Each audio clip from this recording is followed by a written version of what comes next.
Dear student, आपका अपने YouTube channel उड़ान हरियाणा पर स्वागत है। डियर स्टूडेंट, आज हम क्लास 8 गणित वर्कबुक के अंदर अध्याय 9 बीजीय व्यंजक के सवाल हल करने वाले हैं। तो जो बच्चे चैनल पर नए हैं या जिन बच्चों ने अभी तक चैनल को सब्सक्राइब नहीं किया, सब्सक्राइब कर लें, लाइक कर दें, अपने साथियों को शेयर कर दें। तो आप अपनी स्क्रीन पर देख सकते हैं बीजीय व्यंजक, दो बॉक्सेस आपके सामने हैं, उनमें बहुपद हैं और बहुपद नहीं हैं लिखे हुए हैं। यहाँ पर x की 2 जमा 1 2xy x की घात 0 x की 3 जमा 4x जमा 2 3x की पावर 2 x की 2 जमा 6 2x जमा 4y जमा 7z और यहाँ पर 5l माइनस 5m, ये तो बहुपद है।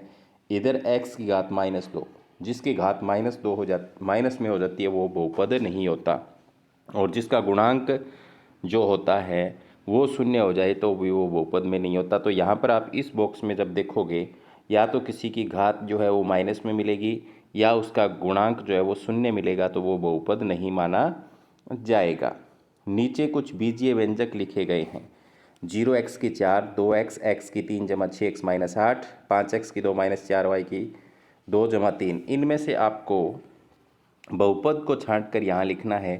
तो मैंने लिखा हुआ है, देखो 2x है, यहाँ पर ये वाला है 2x, ये वाला है, ये वाला है, ये वाला नहीं है और ये वाला भी नहीं है, ये भी नहीं है और ये भी नहीं है, यहाँ पर ये भी नहीं है, ये भी नहीं है, ये है, ये भी है, ये भी है, ये नहीं है। तो मैंने इनमें से छांट करके लिखे हुए हैं अलग अलग। जो बहुपद हैं उनको अलग लिखा है और जो नहीं है उनको भी अलग लिख दिया है। दूसरे में बहुपद नहीं है, इनका कारण क्या है? इन व्यंजकों को तुमने बहुपद क्यों नहीं माना? दूसरे में जो हमने लिखे, क्योंकि चर की घात ऋणात्मक है, वह किसी में गुणांक शून्य भी है। तो यहाँ पर ये कह रहा है बहुपद यानी एक या एक से अधिक पद वाले व्यंजक जिनका गुणांक शून्य न हो तथा जिनकी घात पूर्णांक हो वह ऋणात्मक न हो, तो वो बहुपद होता है। तो यहाँ पर ऋणात्मक थी, किसी का गुणांक शून्य था, तो वो बहुपद नहीं थे। आगे चलते हैं। नीचे दिए गए एक पदीय, द्विपदीय व त्रिपदीय व्यंजकों को छांटकर उपयुक्त गुबारे में लिखें। 8 a की 2 एक पद है तो एक पदीय में आ गया। ए बी जमा 4 ये द्विपदीय है तो द्विपदीय वाले में लिख दिया। इसके बाद में 3mn जमा 5 ये द्विपदीय है तो द्विपदीय वाले में लिख दिया। 6ab जमा ab, इसमें भी 2 पद हैं तो ये द्विपदीय में आ जाएगा। इसके बाद में 3m की 2 माइनस 1 जमा 2, तो ये भी द्विपदीय है जब इसको हल करेंगे हम यहाँ पर। तो यहाँ मैंने बॉक्सेस के अंदर एक पदीय, द्विपदीय और त्रिपदीय जो है वो छांट करके लिखे हुए हैं। आप भी इस तरीके से लिख सकते हैं। आगे चलते हैं। अब तुम 5 एक पदीय व्यंजक लिखो, तो खुद अपनी तरफ से बना करके लिखने हैं, तो मैंने यहाँ पर लिखे हुए हैं। इसके बाद में 5 द्विपदीय व्यंजक लिखने हैं, तो यहाँ पर मैंने भी अपनी तरफ से 5 बनाए हैं। आप भी इस तरीके से 5 बना सकते हैं। आगे चलते हैं। प्रश्न नंबर 4, तीरों को सही लक्ष्य से मिलाओ। यहाँ पर याद रहे -1 ब्रैकेट -1, माइनस और माइनस जब ब्रैकेट खोलते हैं तो प्लस हो जाते हैं। यहाँ पर माइनस और ब्रैकेट के अंदर प्लस का है तो माइनस का ही रहता है, बाहर प्लस का है और अंदर माइनस का है, जब ब्रैकेट खोलते हैं तो माइनस का हो जाता है। इसका मतलब क्या है? अगर बाहर माइनस अंदर प्लस तो माइनस आएगा, बाहर माइनस अंदर भी माइनस तो प्लस आएगा, अगर बाहर प्लस अंदर माइनस तो माइनस आएगा। तो यहाँ पर देखो x माइनस और अंदर -6, इसको खोलेंगे तो x + 6 आएगा। तो यहाँ पर x + 6 से मैंने इसको मिलाया हुआ है। आगे वाले में देखो -2x +6 है, तो इसको खोलेंगे तो -2x + 6 आ जाएगा।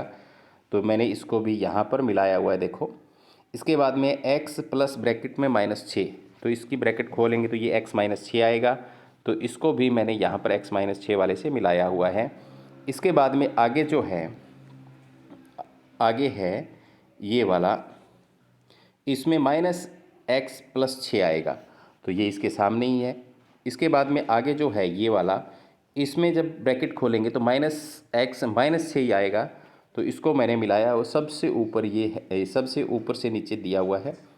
इसके बाद में माइनस और फिर ब्रैकेट खोलेंगे तो प्लस का हो जाएगा, तो इसका उत्तर 0 आएगा।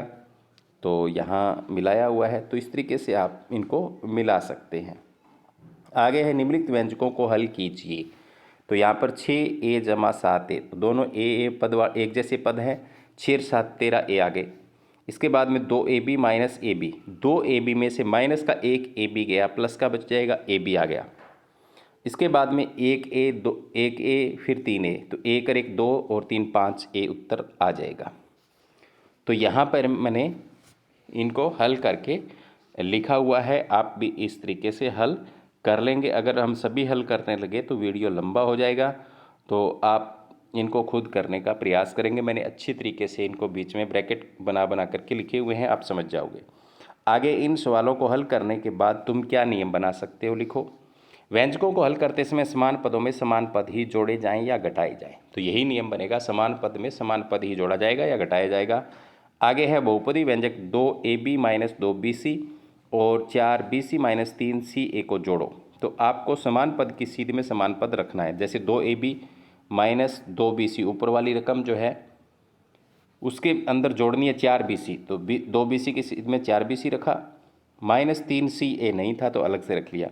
अब इनको जोड़ा तो 2ab की सीध में दो कोई कुछ नहीं था, ये का ये आ गया। यहाँ पर देखो ये 2ab और 4bc, 2bc और 4bc है, तो एक प्लस का एक माइनस का, तो प्लस के ज़्यादा हैं, 2bc बच जाएंगे और माइनस का 3ca। याद रहे जोड़े जाने वाले व्यंजक में सजातीय पदों को एक दूसरे के ऊपर नीचे लिखते हैं, उन सजातीय पदों को जोड़ते हैं। इसके बाद में दूसरे में भी 7xy माइनस 10 में से 2xy प्लस 5 माइनस 7z को घटाओ। पहले तो समान पद के समान पद नीचे लिखना है। 7xy के नीचे लिखा 2xy और माइनस 10 के सीध में प्लस का 5 लिखा, तो z ऊपर वाले में था नहीं तो अलग से लिख दिया 7z।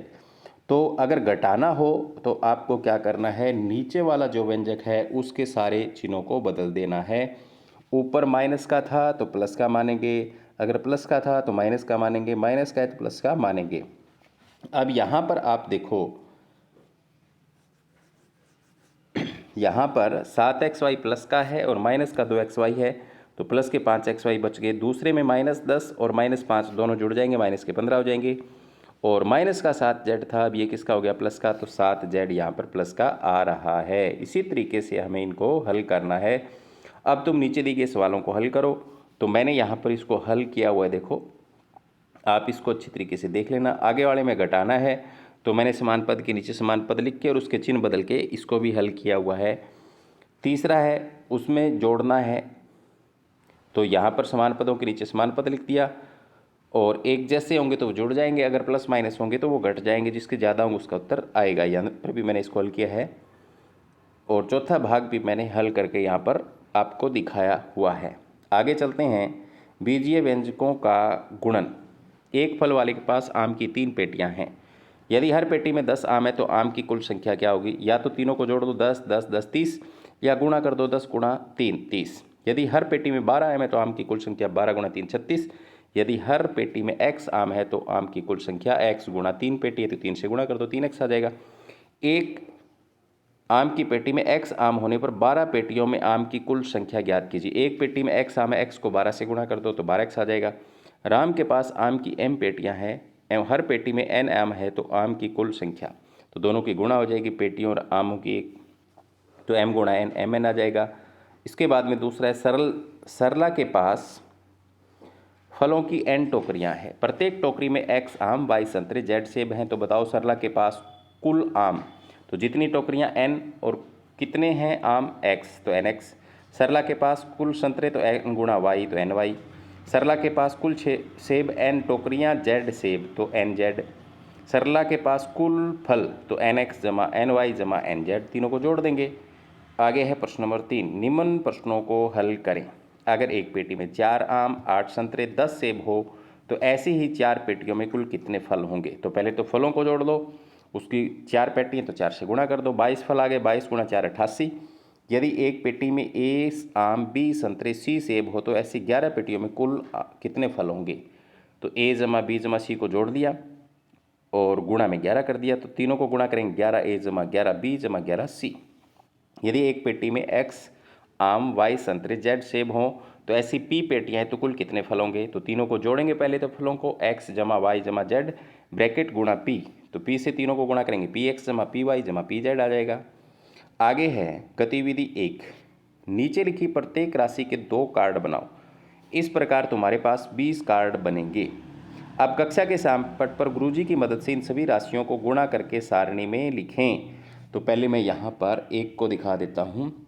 इस 7 की 7 से गुणा करनी 49 आ गया, इसकी x से करनी है 7x आ गया, इसकी y से करनी है 7y आ गया, इसकी 7 से करनी है 7z, इसकी a से 7a, इसकी 7b, इसकी 7c, इसकी 7x की 3, आगे वाले में 7a की 4 और 7z की 2। तो ऐसे करते जाना है। अब इसके बाद में x की इस 7 से करनी है तो 7x आ जाएगा, x से करनी है तो x की 2 आ जाएगा, y से करनी है तो xy आ जाएगा। तो इस तरीके से इस सारणी को हमें करते जाना है और भरते जाना है।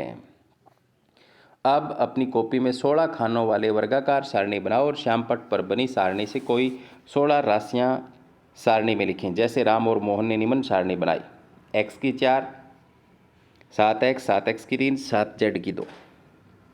तो यहाँ पर ba की 4, a4 x, xy z की 3 ये सारणी बना रखी है। इसी प्रकार मोहन ने यहाँ पर अलग से सारणी बना रखी है।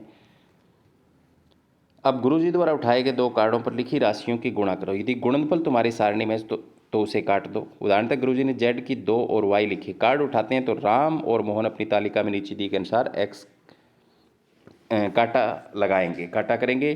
जो z की 2 और y तो गुणा करेंगे, z की 2y आ गया तो इसने भी काट दिया, इसने भी काट दिया, दोनों की सारणी में थे। अब गुरुजी कार्डों को आपस ढेर में रखकर ठीक से मिलाकर दोबारा 2 कार्ड्स उठाएंगे। इसी प्रकार खेल को आगे बढ़ाओ।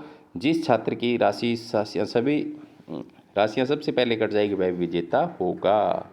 नीचे दिए गए व्यंजकों को सही मिलान करें। 7a जमा 7a तो 14a आ जाएगा, तो मिलाया हुआ है। a गुणा 3a तो इसकी आ जाएगी 3a की 2, यानी एक समान पदों की घातें जो होती हैं वो जुड़ जाती है गुणा के अंदर। 1 की घात 1 और 1 की घात 1 जुड़ गई, 3a की 2 गया। आगे x की 2 जमा x की 2, तो यहाँ पर जमा है, गुणा नहीं है, ध्यान रखना। x की 4 नहीं होगा, यहाँ पर होगा 2x की 2, तो मिलाया हुआ है। यहाँ पे गुणा आगे 2n गुणा 2n गुणा 2n, तो पहले तो गुणांकों की गुणा कर लो, 2 दूनी 4, 4 दूनी 8 और n 3 बार है तो n की 3 आ जाएगा। तो मिलाया हुआ 6n गुणा n, तो 6 एकम 6 और n की घात 2, 2a गुणा 7a, 7 दूनी 14, a 2 बार है तो a की घात 2, x की 2 गुणा x की 2। यहाँ पर देखो गुणा है तो x की घात कितनी हो जाएंगी 4, क्योंकि समान आधार की घातें x की 3 गुणा x की 3 करेंगे तो कितना हो जाएगा x की 6, दोनों को जुड़ेंगी। आगे है एक पदी का बहुपदी से गुणा। एक पदी का द्विपदी या त्रिपदी से गुणा। एक से ज़्यादा पद वाले बीजीय व्यंजकों को गुणा कैसे करते हैं। तो 4 दोस्तों ने 2 ब्रैकेट में 3 जमा 5 को निम्न प्रकार से हल किया। 2 ब्रैकेट में 3 जमा 5 तो 3 गुणा 2 जमा 5, ये गलत हल किया इसने। निशा 2 ब्रैकेट में 3 जमा 5 तो 3 जमा 2 गुणा 5 कर रही है। नकुशा जो है उसको 2 ब्रैकेट में 3 जमा 5 है, उसको 2 जमा 3 गुणा 5। तो रुचि ने 2 ब्रैकेट 3 जमा 5, तो रुचि ने जो ब्रैकेट के अंदर दोनों अंक थे दोनों से गुणा किया है। देखो 2 गुणा 3 जमा 2 गुणा 5, ऊपर वाले तीनों ने गलत किया है। किस किस ने सही किया बताओ। रुचि ने सही किया। इस आधार पर तुम क्या नियम बना सकते हो। एक पदी को द्विपदी से गुणा करने के लिए एक पदी को द्विपदी के प्रत्येक पद से गुणा करेंगे था जोड़ या घटा करेंगे। तो प्रत्येक पद से किसने किया था, रुचि ने किया था। आगे है a ब्रैकेट में b जमा c, तो a की b से भी करेंगे तो a गुणा b जमा a की c से भी करेंगे a गुणा c, तो a b जमा a c उत्तर आ गया। जिस तरह 2 संख्याओं के योग या अंतर के साथ किसी अन्य संख्या को गुणा किया जा सकता है उसी तरह बीजीय व्यंजकों को भी गुणा किया जा सकता है। अब तुम करके देखो। x ब्रैकेट में x जमा 5, तो x को दोनों से गुणा किया हुआ है, x को x से भी किया जमा x गुणा 5, तो उत्तर क्या आ गया x की 2 जमा 5x। इसी प्रकार 4a ब्रैकेट में 5b जमा 3, तो 4a से दोनों को गुणा किया हुआ है, हल किया हुआ है। आगे तीसरा 4mn ब्रैकेट में p की 2 जमा 3, तो 4mn की दोनों से गुणा की हुई है, तो इस तरीके से ये देख लेना। आगे चौथा इसमें 2p ब्रैकेट में 3 पद हैं तो तीनों पदों को गुणा किया है, उत्तर मैंने यहाँ पर निकाला हुआ है। ऐसे 5 सवाल तुम खुद बनाओ, तो मैंने 3 बनाए हुए हैं, आप भी इस तरीके से बना सकते हो। आगे द्विपद से गुणा, x+1 जमा x+3। तो यहाँ पर रुचि कर रही है x+1 जमा x+3 को, पहले x से गुणा कर रही है x+3 को, फिर 1 से गुणा कर रही है x+3, बिल्कुल सही कर रही है। तो x की 2 आ जाएगा, 3x आ जाएगा। अंजू इस तरीके से कर रही है x जमा 1 x+3, तो x की x+1 से भी कर रही है और प्लस में 3 की x+1 से भी कर रही है। तो अंजू भी सही कर रही है। अंजू ने सिर्फ पदों का हेर फेर किया है, उसने पहला पद लेके किया, उसने दूसरा पद लेकर के किया है। अब तुम नीचे दिए गए सवालों को हल करो। तो यहाँ पर मैंने इनको हल करके दिखाए हुए हैं, आप भी इनको इस तरीके से हल कर सकते हो, ठीक है। तो यहाँ बहुत अच्छी तरीके से मैंने हल करके आपको दिखाए हैं। 5 है, ऐसे ही सवाल तुम बनाओ हुआ करके देखो। तो यहाँ पर खुद बनाने हैं। नीचे अमित ने कुछ सवाल दिए, उन्हें सही गलत छांटो। तो a+7 b-3 इनकी जब गुणा करते हैं तो यही गुण आती है, सही है। दूसरे में भी सही है, यही गुण आती है। तीसरे में गलत किया हुआ है, चौथे में सही है और पांचवें में भी गलत किया हुआ है। तो इसको मैंने यहाँ पर सही करके लिखा हुआ है, आप देख सकते हैं।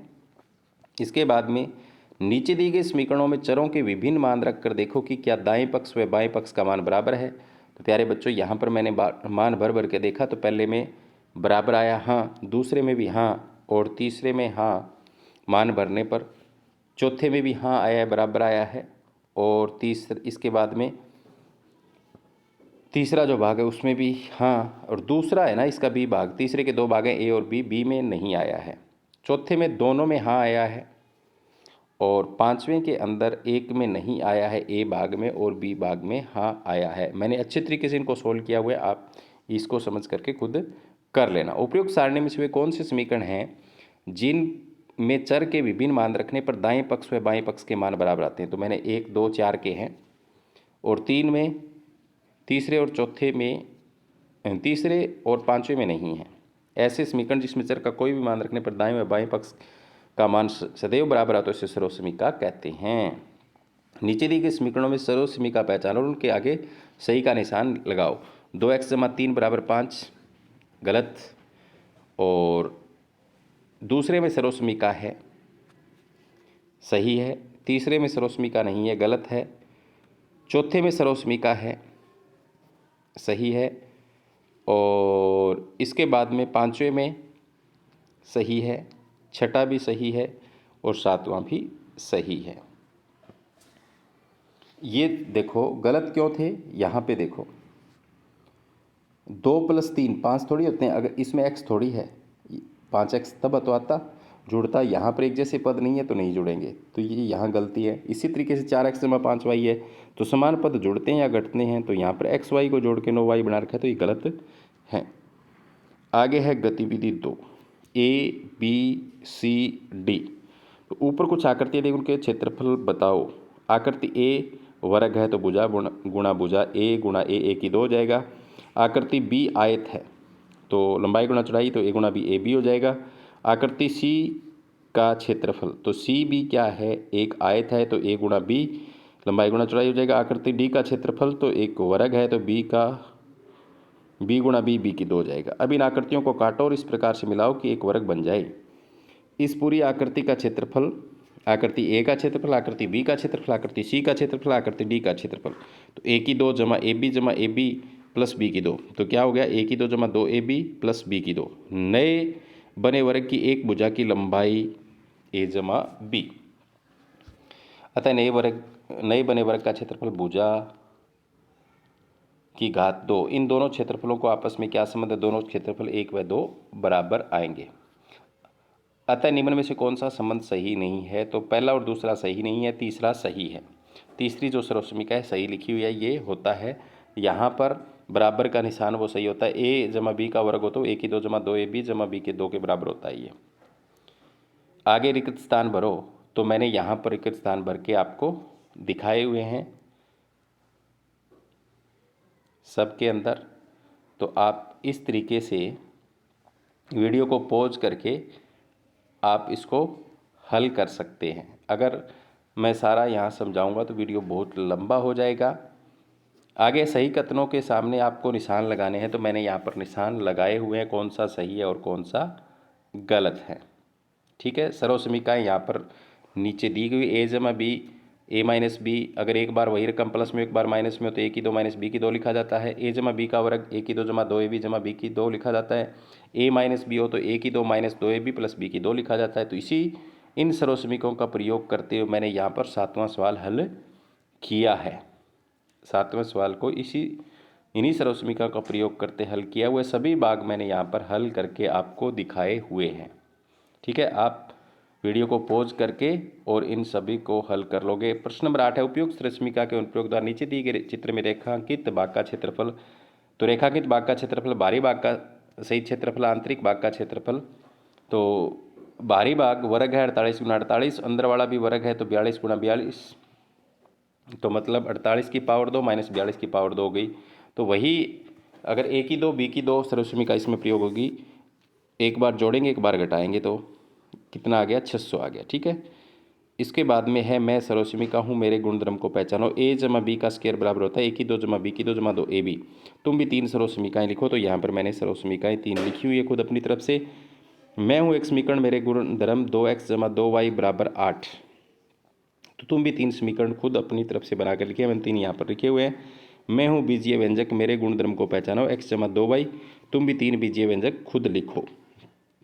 तो ये है बीजीय व्यंजक प्रश्नावली, जिसमें हमने आज वर्कबुक के सभी सवालों को हल किया है। उम्मीद करते हैं कि आपको समझ में आए होंगे। जिन सवालों को मैंने समझाया नहीं, आप वीडियो को पॉज करके उसे समझने की कोशिश करें, हो जाएगा। धन्यवाद।